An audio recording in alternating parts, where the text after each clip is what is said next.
Okay, how does this work? So you have to, that little thing sticking out, yeah, there you go. And then hopefully the battery doesn't die.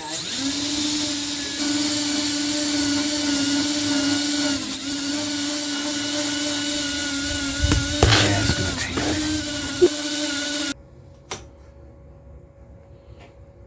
So we have 2 of those to put back on, right? Mm-hmm.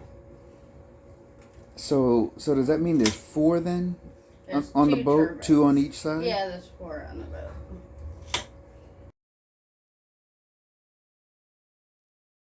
So the bolts on this engine are a common size. That's 1/2 inch. These are 1/2 inch. It's 1/2 inch, 9/16, 3/4, maybe 5/8. I can't remember.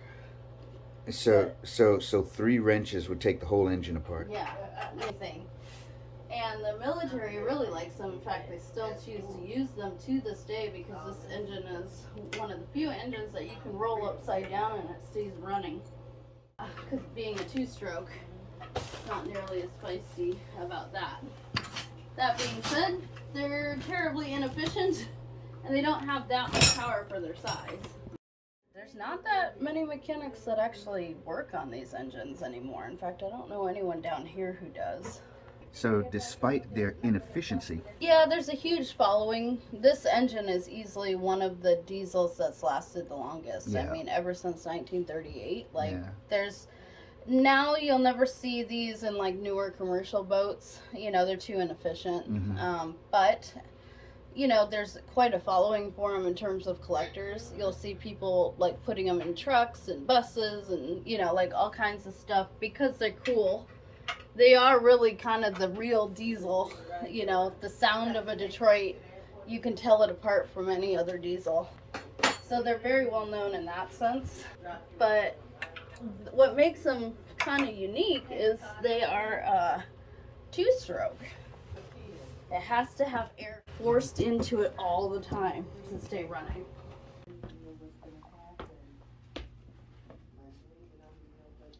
Oh, clean and pretty. And that provides air to the whole engine. It compresses the air coming into the engine. So the regular air cleaner, like over here, this is where the air enters the engine. And then the turbo is pretty much like a big air compressor. And it compresses the fresh air once. Then it goes through the charge air cooler, which is this guy. And then straight to the blower, which compresses it yet again. So even though this is a type of forced air induction, this blower alone without the turbos, this is a turbocharged engine. If there were no turbos, this particular engine would be known as a naturally aspirated engine. If you were to add a blower to like a 4-stroke, that would be a type of forced air induction. Whereas this blower merely is just to keep the engine running. It has to have a blower of some sort.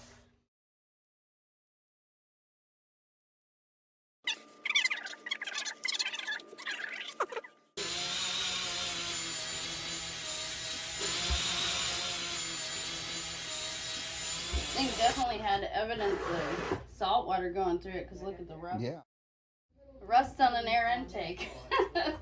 Shouldn't have that much rust on an air intake. So I'm glad we did something about that.